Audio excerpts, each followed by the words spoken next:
Hey, guys, and welcome to Call Center Chronicles. My name is Juanita Coley, and I am the founder of Solid Rock Consulting, where we help call centers implement technology, optimize the technology that they currently have in place, and build better workforce management teams. Welcome to Call Center Chronicles again. This is a place for CEOs, call center professionals, tech leaders, and even customers that are interested in having fun yet thought-provoking conversation around customer experiences, how we improve call centers' bottom line, and just the overall inner workings of call centers. When I think about call centers, I get super giddy. I don't know. It's just me. It's my thing, right? I think about Disney. When I think about call centers, I am so awkward. I know, right? But so I designed Call Center Chronicles because I love talking about the workings of call centers and all the things that involve them. So I want to welcome you to episode 3 of Call Center Chronicles, where we have none other than Orlando Haynes. I am going to introduce him in a moment and let him introduce himself. But wanted to kind of recap really quick. So first episode, we have Tara Rutley of NASA on, and she was talking through, how do you continue to kind of push through and some of her challenges with pushing through the NASA program and how she's made such an impact there. And I thought it was phenomenal when we talked about pushing through and never giving up on your dream. That was just so phenomenal to me, because I think as we continue to push forward in the call center industry space, as far as developing employees, developing our customers on what they should expect from the customer experience journey, it's important that we develop individuals that never give up on their dream and that they're constantly dreaming of things that can be as it relates to the call center industry. And so I absolutely have been thinking about some of the things that she said in her show. Even Ebony Langston, last week we had her executive over at T-Tech, and she began to talk about,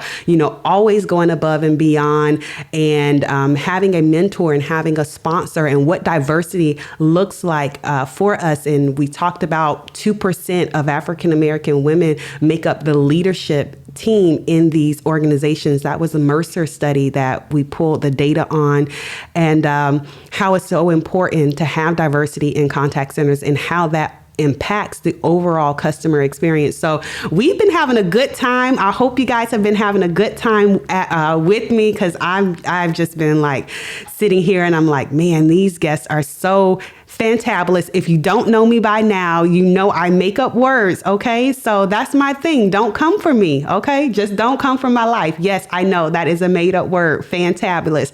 And I love to say it. I say it all the time.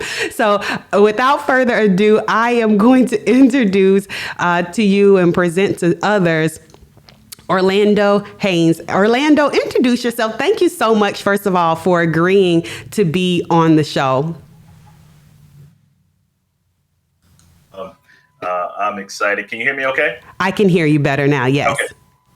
Yep. Thank you so much for the opportunity. I feel fantabulous as well, if I can steal that from you. And so we'll just trade. Well, you'll trademark it. We got to get it done. I'll give you the credit. So as you said, Orlando Haynes, I'm a talent acquisition manager for one of the largest call centers in the world. It's called Sykes. It's a global call center. Short little thing about them, they've been in the industry about 43 years, about 50,000 plus employees internally. And I run the recruiting team in our local Lakeland site in Florida, if we have any out-of-state viewers there. So, it's a lot of high-volume hiring, phenomenal culture, and our goal is definitely people first. I love that. People first. That is so important. And so I follow you on LinkedIn. We've been connected for, I feel like what feels like ages now. So I feel like I personally know you, even though I've never met you in person. But you're always posting insightful things as it relates to people and people engagement and acquisition, all those different things. And so I was like, man, we have to get Orlando on the show. So again, thank you so much for being my guest today. So we're going to hop right in, right? Have you seen any of the previous episodes? I don't want to put you on the spot. Have you seen any of the previous I saw ones? a little bit of the one you just mentioned about the NASA one. That stood out. I was like, oh my God, I gotta check this one out. So you saw Tara. Okay, so we're just having conversation and we're just inviting the world in to see it at the same time. But you know that these conversations grow legs of their own. So I've already, sent you over some questions, but a lot of times these conversations grow their own legs. So audience, buckle up, put your seatbelt on. Orlando, put your seatbelt on. One thing that all of the guests have in common so far is they're always like, oh, that's a good question. It's like, yep, this is a real interview, guys. So let's have some fun. You ready? I'm ready. All right, cool beans. All right, so first question that I have for you, Orlando, is we are pretty much, can you believe it? We're pretty much a full year into this pandemic. How has that changed the recruiting process, if at all any? Yeah, that's a great question. Something unique about Sykes, we have a work at home platform already. So when the pandemic hit, our pivot for the brick and mortar folks to make that transition happened fairly easy for us. We just modeled what we already had in place, and we were prepared to transfer thousands of employees, including myself, home within a matter of weeks. I think the number was north of 10,000 employees that we were able to transition home that needed to be home while still servicing the customer because we already have the work at home model built. So it was very easy to just mirror what was in place. And now we've been home for about a year. It's coming up on a year. Yep, it's been a year in March. So what's changed from the onboarding process and the attracting talent has changed because now we've utilized more digital platforms and social media platforms to attract folks and then also share what's going on internally from a brand perspective and culture perspective that hopefully will attract folks to partner with Sykes. That's so interesting. So you're now leveraging more social media. So, one thing that I heard you say is that you guys were already kind of uniquely positioned in that you already had a lot of your staff work at home. You already had that division kind of already built out. About how much of your staff was already work at home when the pandemic hit? I think that's about a third of our workforce right now, and I'm not knowing what the exact number is. We don't communicate much in terms of the work at home division because they do run the same, and we sometimes share the same businesses that we support. So we'll try to mushroom them out as best as possible in terms of our clients. But I would say a third or so of our workforce is already work at home, but then majority, because we have sites globally all over the world, Germany, China, those were a lot of folks that we had to see if it was necessary based on the pandemic to make the transition to work at home. And the big thing too was technology. Can the technology, support depending on the client? And so with Sykes, so you have a third already in place. You had a third of your, or about, a third of your staff already remote and work at home. And when the pandemic hit, then you were able to kind of follow that model that the work at home side of Sykes had to say, hey, let's go ahead and get these people that are on site moved to work at home. And you mentioned something else about the technology. Was that a significant cost to then now obviously get people that are on site work at home? Well, no, not necessarily an additional cost, and that's definitely a high level conversation in terms of the organization. But because it was already in place, we knew what we needed from a technology standpoint, from the basics of does the person who's going to work with us, current employees, have home internet? Like sometimes we will think so high in AI and things like that, where it's just no. Do you have connectivity in your home, right? to take our laptop home with us and to service the client. Then we had to work about what software was legally allowed to be used because of client proprietary information, what platforms can we train on. So it was a lot of things that we partnered with the work at home division to say, okay, what are you currently doing now? And it also takes a step further. Okay, what does the client allow for? And are you seeing any gaps in the technology, the speed in which the calls come in, any call drops? So we start to get down, which, the lingo, AHT, does that change? Has that changed at all? That service time. So again, it was on a global scale, on a broad scale, it was a smoother transition for us. Again, just to repeat myself, that because we had it in place, so we just said, okay, left hand help the right hand, and let's make sure we can still service the client and people are safe. Yeah, I think that's a big thing, understanding the client's compliance requirements, like, hey, can we legally do this? What are the compliance things that we're going to have to, those check boxes that we're going to have to check off? You think about healthcare industry, things like PHI and HIPAA and all of those things. If you're now taking that out of a controlled environment on site, and then we're now doing that in our homes or whatever the case may be, what are the compliance things that, obviously companies have to go through that hurdle if they're in a BPO space or something like that, or even if they're not in a BPO space, they're just handling their customers. What are those things that looks like? So I think that was interesting how you guys were. How long into the pandemic were you guys able to kind of pivot? And so I'll ask that question first. How long into the pandemic were you able to really kind of rally with the work at home side to say, hey, you guys already have a model, left hand help the right hand? How long did that take for you guys? Yeah, I would tell you it was less than a month where Wow. Several departments and divisions, or should I say several sites that needed to go to work at home were at home. So it was less than probably 2 weeks, 3 weeks max. Wow. That we made the transition. You're talking tens of thousands of Wow. employees Wow. that got transitioned that fast, equipment, everything. Wow. So that kind of leads me to one of my next questions, which is, how did that impact the agent engagement, agent experience? We'll talk about customer experience in another moment or so. But moving that amount of agents, right? Think about that. Tens of thousands of agents work at home in a matter of weeks. How did that impact them? Did you hear any feedback of, man, I can't get my headset not working, or I can't get my VPN to connect, or, all of those different things? How did that bubble up to you? Or do you don't deal with those problems?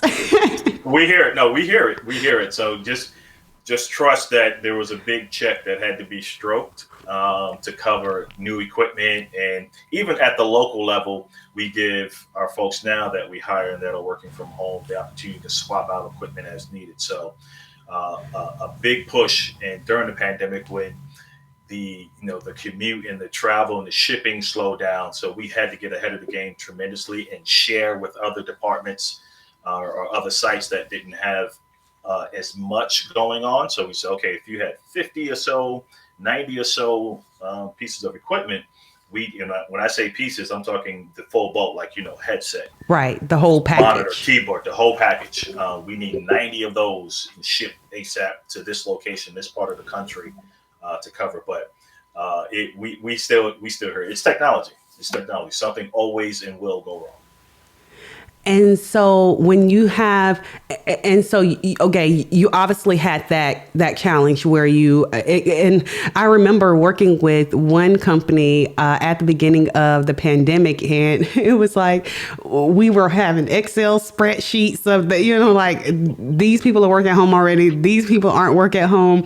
These people have equipment. These people don't have equipment. Where do we borrow equipment? So it was this whole song and dance. So I can only imagine doing that for thousands of agents. And we heard it from the agents, like, hey, I can't connect, or hey, I got the laptop, but I didn't get the headset, or the VPN is not working. I can't connect. And where do I connect? So having those job aids and process docs ready really help to be able to have that conversation and make sure that things like HT, right, wasn't impacted, or shrinkage or occupancy didn't go down, which, you're obviously going to see those things, right?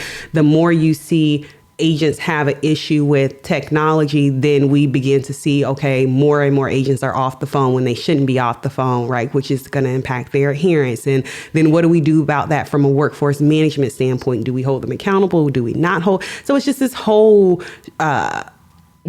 life cycle that, or so many different things that are impacted from just the pandemic. Because once the agent has an issue, so the agent experience is impacted, then we have customer experience issues, right? So the customer queue is building up, and now customers are getting agitated, and now the brand is impacted, and in the BPO world, right, it may not necessarily be the direct Sykes world, but then the customer that you represent. So now your customer is angry, or frustrated, right? So I'm really interested to understand more about how the agent experience, even now in the pandemic, so we're a year in, how are agents now? How are they coping with working from home? Do you see any burnout? Do you see that they are engaged? How do you guys keep them engaged a year into the pandemic? That's a phenomenal question. So what we did notice, like most companies will notice, that folks traditionally were not set up to work from home. So now, especially now with kids being home, so if they're a family person, it's the, juggling the kids, the background noise, because it's a compliance issue, things like that, making sure nothing that shouldn't be exposed to family members, friends coming in, and just not having the space or the quiet space to work efficiently. So as needed, we'll support those folks. And if there's a tremendous need to where they can't, we've been given opportunity to come back to the site. And gratefully enough that the organization has consistently maintained social distancing and sanitation the entire year, daily, around the clock.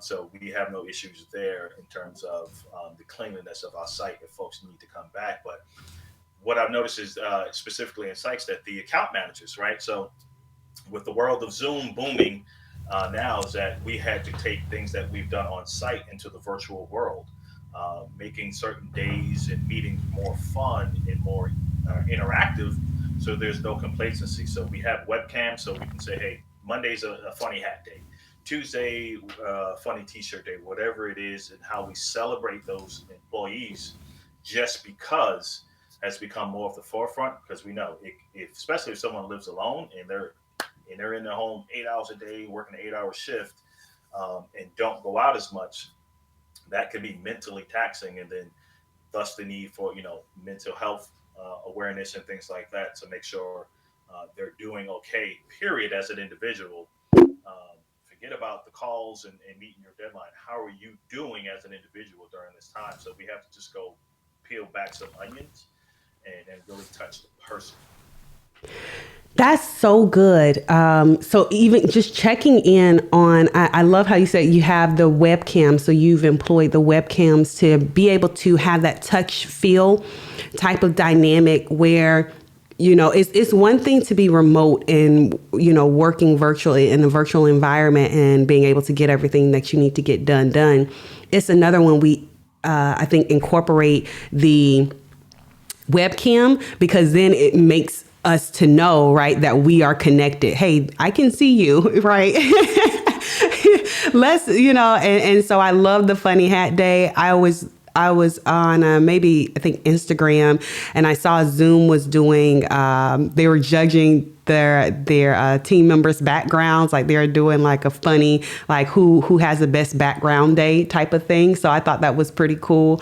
And I think you're right. Making sure that the agent stays engaged and they have whatever it is that they need, and checking on them, even as an individual, right? How are you doing today? So many times we go through our day-to-day, especially as leaders and executives, and we're crossing our checklists off, or we have this to get done, but just taking the moment to stop and say, hey, how are you, can make a tremendous impact on agent And if we are making that impact at an agent level, then that trickles to the customer experience. That agent is now more engaged. They're more, their tone is more alive when they're talking to the customer. And as a result, then we have better customer experience. Again, the Disney effect, right? So that's my thing. One thing that I thought about when I was thinking about agent engagement is, how does diversity in the customer service industry impact the customer experience? Can you talk about that? Yeah, so obviously that's been a big thing now over the past couple of months. But diversity, and I'll speak specifically to Sykes. We're an extreme diverse company because we're global, right? So we have different ethnic groups at all stages of management throughout the organization. And one of the things I love about the opportunity for growth is that it's only relegated based on a certain areas, right? Your performance, obviously, and your ability to lead and kind of duplicate systems and processes in yourself. But so it's extremely diverse. I'll just speak specifically to Lakeland. We're heavy African American, a mix in Spanish and white American. So that's the mix there. But they we come in all shapes and sizes. We're definitely open to the fact that if you can do the job, we'll train you. There's no specific look we need to have, because when we're behind the phones, we just know that if you're a professional individual, come on in. But so it's a melting pot, which is extremely cool. And as you see, as we connect with our different locations on various calls, you're surprised. You're like, oh, I didn't know this person was that. I just seen the email. Oh, this person is that. Oh, I didn't know this person was African American or Asian, whatever the case may be, just because we're such a diverse organization across the board. That's insightful. Being in HR, right, in talent acquisition, have you seen or have you ever had an instance, or have you ever heard about an instance where maybe having lack of diversity, and not just from a ethnic background, right, but just whether it's experience, gender, we're diverse in so many different ways. Have you ever seen a lack of diversity impact the result that the customer received? Within the organization, or just overall, you say? Within or just overall in general? Yeah, I think the main thing when it comes to lack of diversity is that it creates a stagnant in innovation for that organization. So, and I apologize the background noise. I think it's the cleaning crew, or should I say the lawn care out here. So I apologize, but you're all good. We're working from home. Exactly. So anything can pop up. So yeah, it definitely stagnates the innovation within the organization, which is extremely crucial for growth from a personal level and from an organizational level. And that's really a marketing tool, right? Folks will put the face of someone who looks like the target market they're trying to attract. So it's nothing new, but what happens is it's been sometimes suppressed in a lot of organizations at the very top level, C-level, executive level, but in the mid-level to junior level, you'll see a lot of diversity. And I think the more diverse you have, the more diverse of thought, action, innovation, and execution. This way you can service multiple clients. It needs to be a mirror. Who we have internally is who we serve. Man, you see, I had to drop those gems, right? Okay, you got a gem drop. You got a gem drop on the show, Orlando. You got a gem drop. I'm going to go back to what you just said, because I want to make sure that the audience got it. You said a lot of times diversity, and I'm paraphrasing, so you can always go back, right, and say, no, that's not what I said. No, don't put words in my mouth. But what I heard was, diversity sometimes is a marketing tactic that we leverage in organizations where we're trying to attract a particular audience. And so we use that ethnic background or that diversity, piece as for that audience that we're trying to attract. However, at the executive leadership levels, many times that piece of diversity is left out. So we're on the marketing material, right? We're on whatever we're trying to attract, but we're not at the decision-making level, which then does not make it all the way down a lot of times to the product and or service that we put out. And it's interesting that you say that, because I'm thinking of an organization that shall remain nameless that,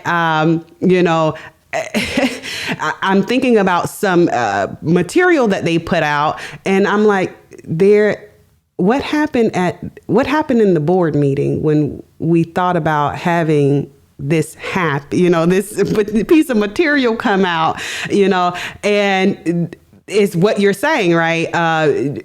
We weren't in, that diverse, whether it was women, whether it was African American, whether it was LGBTQ community, whether it was whatever it was, that piece of diversity was left out of the decision making in the executive levels. And so when we, the public, the consumer, got the product, it was like, this don't translate too well, right? So I think that is, you dropped a significant gem right there. So I had to go back. I couldn't let that gloss over. So yeah, that was interesting. How do we change that? How do we make sure that we're not just the face? Now, this conversation about to go somewhere completely different. I'm gonna bring it back. I promise. How do we change that? How do we make sure that we're not just the face, especially being in talent acquisition, right? How do we make sure that we're not just the face on marketing material, but that we are in the executive positions and in the decision-making roles, to where when it comes to making decisions, we have a voice? I think one of the things is being confident to share your opinions, but in a professional way. Because the worst thing you can do is come off unprofessional or in a negative tone, to where the higher ups won't hear you. If you make a compelling argument and put data together, put proof together, and then present it saying, "Hey, here's what I'm noticing in the market, and I'm seeing talent out there. Have we thought about X and executing X to this way?" One, you have to think strategically and like a business person. This is the world of business we're talking. We're not trying to just get our brothers and sisters, in there, and it's gonna be a big party. Yeah. No. This is a business, right? There's revenue to be made and customers to be serviced. So we have to think the same strategic mindset, and not just get upset because we don't see enough of us in there. Well, let's make sure us is prepared to get there before we get the opportunity, right? So we have to make sure that we're putting our ducks in a row before presenting it, because it's not just, the big rush now is that there's not enough diversity, and we can't go knocking down the CEO's door, the executive's door, saying, "Get more of us in here." That's just never going to work. It's never going to work. Put together a compelling argument, make it make sense to the bottom line and to the organization, whether it's a service or a widget they're selling, and take it from there. But don't let the conversation die. Continue to talk about it and bring it up whenever you can. Man, he said, make it make sense. Orlando said, make it make sense, right? And that's what I got from that, right? Make it make sense. Right. And I think that is, Ebony and I were talking, and we were talking about how African-American women make up 2% of executive leadership and all of those good things. And she was saying about another study. So that was from a Mercer study that we were looking at. And then she was looking at another independent study that was talking about, at the rate that we're going, it would take us about, I think, another 95 years to catch up. As far as having diversity and inclusion and equity and all that good stuff. But you said something that was key when you said, yes, this is a topic that we're talking about, and it's an important topic, I believe, that we're talking about, but make it make sense. We can't just be going in here busting down the doors talking about, which we can, right? We definitely can do that. But if that's the case, start your own business, right? Start your own business where you are all diverse and all about, so, but if you want to partner and work with these organizations, then we have to come in with stats. We have to talk about, hey, this, because at the end of the day, it is a business, right? And we have to make it make sense. This is the bottom line. This is how it impacts your business. This is the result you would get from having a more diverse product or service or staff or whatever we're talking about, and make it make sense. And you lead with that, not from a place of being disgruntled or being whatever, but you lead with a sense of partnership in making it make sense, right? How does this impact your bottom line? Otherwise, again, yeah. Otherwise, just start your own company, and then you could be as diverse as you want to be. But you're gonna get me in trouble. See, you're gonna have me going down the wrong vein right here. All right. Another question I had for you so I've been recently reading this book. I just actually finished it. It is The E-Myth by Michael Gerber. Have you heard of it? E-Myth Enterprise. Man, I read the book. Somebody recommended it in a group that I'm in, and so I read the book, and fantabulous. It's a great book. So if you haven't read the book is called The E-Myth Enterprise by Michael E. Gerber. And in the book, he's basically, I don't want to be a spoiler or anything, but he's talking about how these E-Myth enterprises, these businesses that grow larger than life, they have their own personality and all of those different things. One of the things that he's talking about is businesses succeed only because people want them to. And people connect with basically, the visual, the emotional, the functional, and then the financial aspects of businesses. And he begins to talk about the people being the customer, the employees, the suppliers, the investors. And so that got me to thinking even more so about the customer experience. Maybe we've been thinking about customer experience wrong. I'm Disney of call centers, right? So I begin to imagine and man, maybe we've been thinking about customer experience all wrong. Maybe instead of thinking about customer experience just from the customer standpoint of what they're receiving, maybe we need to be thinking about it in a more holistic approach of thinking about, the processes that go into everything from it, the hiring, how we hire and who we hire. And I know we have these different things like, the DISC assessments and all of those different things when we're in HR and we're doing the acquisition. But I think it's very siloed as it kind of stands right now. When we think about DISC assessments in the hiring process, I'm not thinking about the end result of the customer experience. I'm just thinking about, hey, I need to fill this rec. I need to, hire so that I can have people on the phone. Not necessarily, am I hiring a diverse enough workforce, or am I hiring with this set of experience, or am I hiring from whatever, so that my customer has someone on the other end of the phone that can connect and relate with them. Do you think that the current focus of customer experience has actually tainted our focus of customer experience and how we do customer experience? Yeah, I think the first question I would ask is, who is the customer? Right? Sometimes we think it's just the external folks that we transact with. Well, it starts with the internal employees of the organization. Every department, every coworker, every management team, that is an internal customer that we got to know how to work with in order to be effective externally with the folks that partner with. If we're not servicing each other correctly, how can we serve external correctly? And what I mean by that is you'll have high attrition, you'll have higher performance issues because culturally the organization is not gelling right. And then that goes into how we service our customers. No different than if you have an argument from home, go to work, and you have a bad attitude, and you're taking that attitude in the office with you. It's the same principle, right? If internally we're not meeting the needs of of our internal employees, and then we want to pick up, and we're talking in the call, we're on the Call Center Chronicles, and we're getting back-to-back calls. I'm already having a bad attitude because HR or this other department didn't, service or didn't give me the answer I needed, and I'm getting back-to-back calls that are negative and upset. And how do you think I'm gonna respond to that, right? I may have a weak moment and lash out at the customer, and that's never good, Not a right? weak moment. Right? And you get the drop calls and all those things.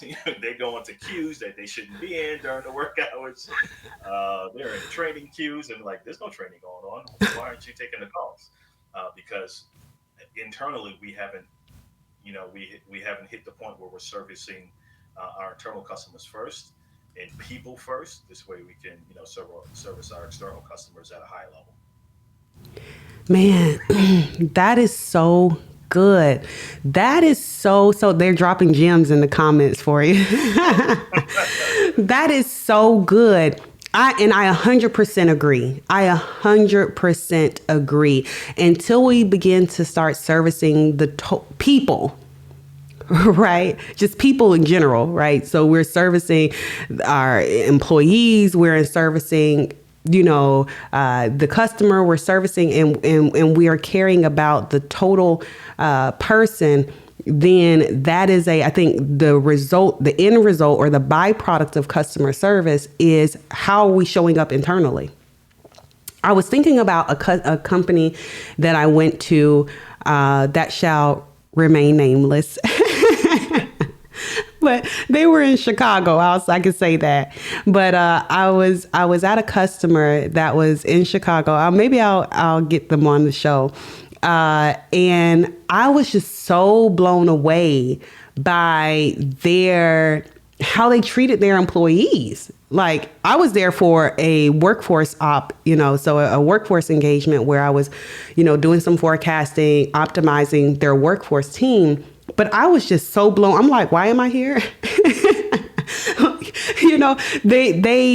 They had cubicles around. They had cabanas around. They brought in breakfast. They brought in lunch. I mean, they had to be spending tons of money on just servicing their agents and their staff, not just the agents, but just their staff in general. I 100% agree with everything that you're saying, that it definitely takes us as an organization focusing on how do we focus on the people? Because again, the quote that I was saying about in the E-Myth Enterprise, he said, businesses succeed not because, they're great businesses, but because people want them to. Right. People ultimately they're buying from you, they're working from you, they're supplying you, and they're financing you. They fall in one of those four categories. And so this company was doing such an excellent job at, the employee engagement piece of it all that I was just blown away at. They had unlimited buckets of PTO. Right. So you didn't put in PTO. Well, you put in PTO requests for the simple fact of making sure that we could track it from a workforce standpoint, right? That was it. But not because you had a bucket of time that you took PTO from. Then after a certain amount of time, it was mandatory that you did I think 2-week sabbatical. So they track your computer. If you cut on your computer, that was grounds for, getting coached. I'm like, my mind was just blown. Like, what? I think it was 2 years or either 5 years that they made every employee. This was not just an executive thing. This was, your, agents that were, they had been there. It was either 2 years or 5 years where you had to take a sabbatical, a 2-week sabbatical that was paid. Oh, wow. Yeah. I was like, this is crazy sauce. And definitely, I have to see if I can get them on. But when you said what you said, it made me think about that organization and how they're leading in servicing people. And what they found, I'm saying all that to say, what they found is that their agents took less time off because they would actually feel guilty. Like, man, I can really take time when I want to. Do I really need to take this time? I'm not really sick. I'm not going to use a PTO day to call out sick when I'm not really sick. I can use it whenever, and so they saw that they had less people take off time. They had very low attrition rates, and, call center attrition is through the roof. People turn over so quickly in call centers. And so they had very low numbers there. And it was because, I'm convinced of what you're saying, they focused on servicing people.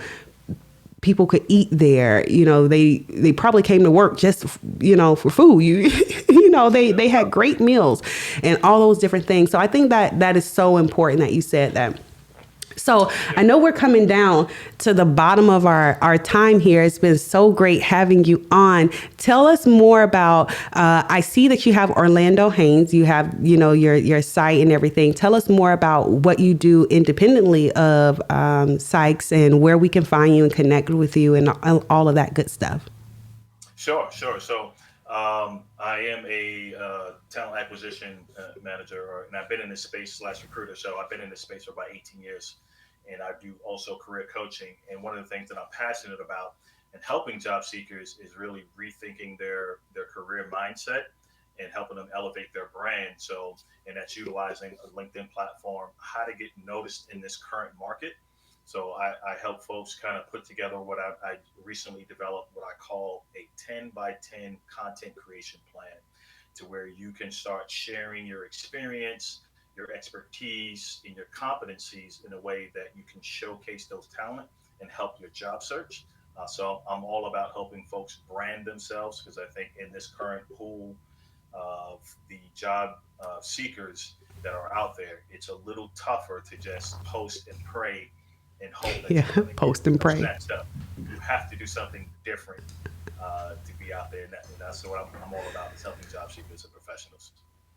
I love that. He said, I'm going to have to, now don't be surprised if I bust out with a shirt, Orlando, talking about don't post and pray with the little hands, As long as you send me one, I'm good. Have hands like this. Stop posting and praying. That's hilarious. No, that is awesome. So you call it 10 by, what is it called again? A 10 by 10 content strategy? Yeah, 10 by 10 content creation strategy. It's really just extracting 10 to start you off. You can do this in written form or, video clips. You take 10 items that you can break down over the course of 10 weeks.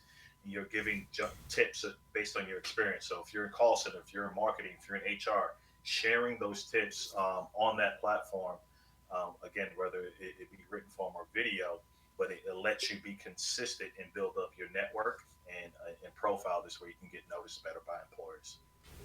Wow, that is awesome. So, hey, if you're out there listening, okay, and you are working in a contact center, you are working or you're not working, and you need a content strategy, Orlando is the guy to connect with and get it done.